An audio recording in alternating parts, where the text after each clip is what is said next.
It is now my honor to invite the Prime Minister of Samoa, Honorable Fiame Naomi Mataafa, to deliver her welcome address as the chair of the 27th Commonwealth Heads of Government meeting.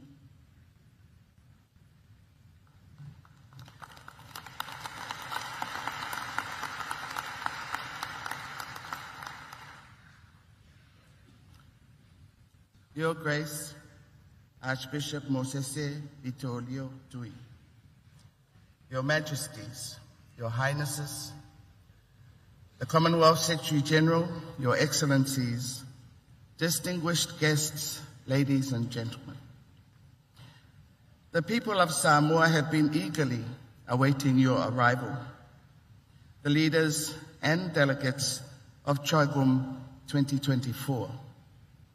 Therefore, on behalf of the government, and especially the people of Samoa, it is my pleasure and honor to officially welcome all of you to the 27th Commonwealth Heads of Government meeting.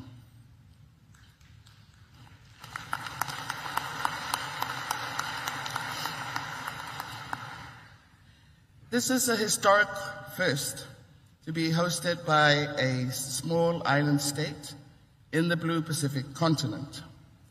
And it is also the first meeting under the leadership of Your Majesty, King Charles III, as the head of our Commonwealth family. We also gather in Samoa as we celebrate 75 years of the modern Commonwealth. Thus, we pause to pay tribute to those who have paved the way for where we are today. In particular, the late Queen Elizabeth II, for her stellar leadership of our family, but more importantly, her unifying role. Our theme, One Resilient Common Future, Transforming Our Commonwealth, highlights the importance of a united Commonwealth ainga or family.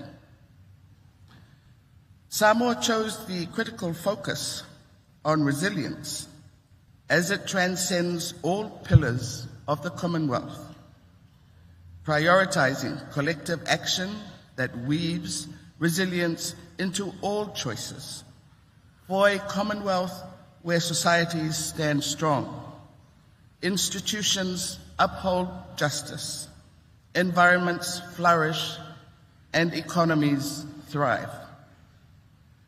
The Fa Samoa, or Samoan way of life, exemplifies collective responsibility, encapsulating values such as respect, dignity, love, protection, and service. This ethos aligns with the principles of the Commonwealth Charter, uniting the Commonwealth ainga of 56 nations, representing 1/3 of the global population. When we speak of a Commonwealth family or ainga, you will note that our choice of theme and policy focus centers on the criticality of family to community and country. As we say in Samoa, ole ainga, ole anu fale, o whioanga. The ainga is the core and essence of communities and organizations.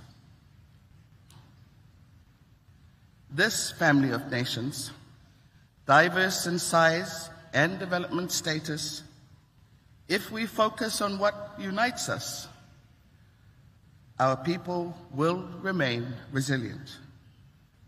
We share common beliefs and values where every member's contribution is significant.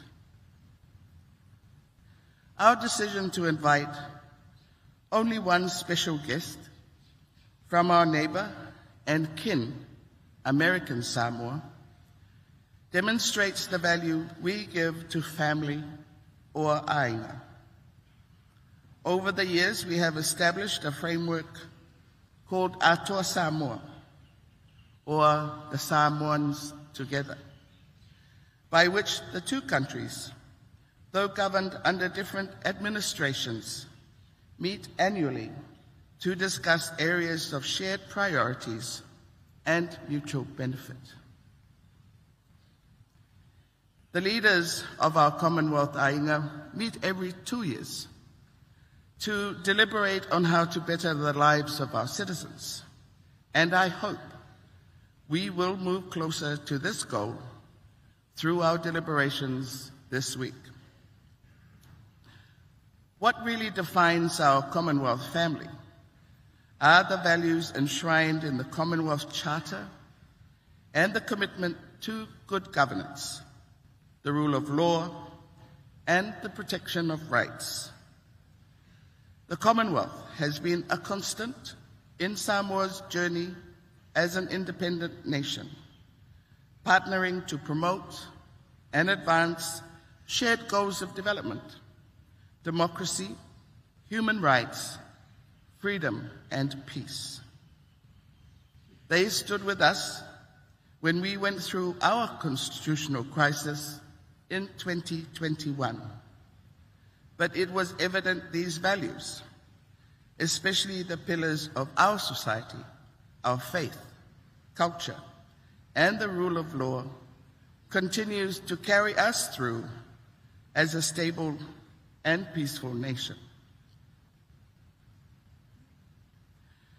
We are in a new era of leadership. The Commonwealth we need is on the front lines of global challenges, and our strength lies in spotlighting issues that might otherwise be overlooked.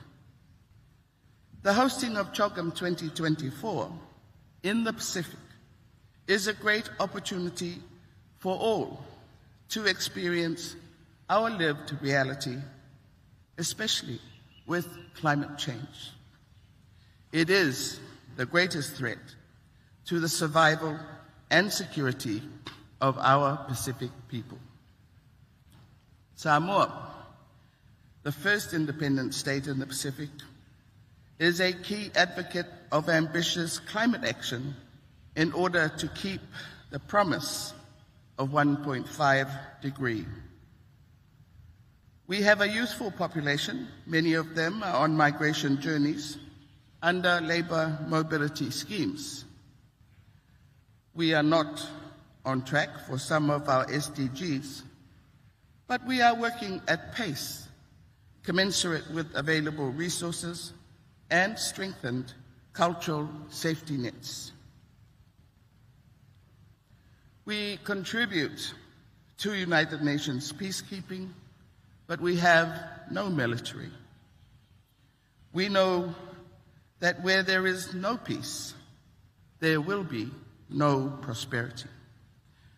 Your Majesties, Excellencies, ladies and gentlemen, in passing the leadership torch from Rwanda to Samoa, we have inherited a legacy of reconciliation of division, bold leadership, and stewardship in maximizing the use of resources in order to harness potential from every man, woman, and child. We thank Rwanda for their leadership lessons we have learned from their experience to guide us in our journey over the next 2 years. We also laud the excellent and passionate leadership of the Right Honourable Patricia Scotland, a true champion of small island states and a friend of Samoa. Finally, you are all invited to reduce the CHOGM carbon footprint from air travel emissions and create a CHOGM lowland forest as part of the Vailima Botanical Garden, where all countries have been allocated space to plant one of our native species and kickstart Samoa's national carbon offset program. Many of you could not stop talking about how far Samoa was. All we have to say is, welcome to our reality. Now you know the lengths we as Pacific people will go to tell our story, to defend our positions, but more importantly, to protect our people, our land, and our way of life. Your being here already makes it a successful CHOGM in Samoa. May we wish you safe journeys home when you return, and I am confident that you will take a piece of our beautiful Samoa with you. Thank you for coming. God bless you. Soifua.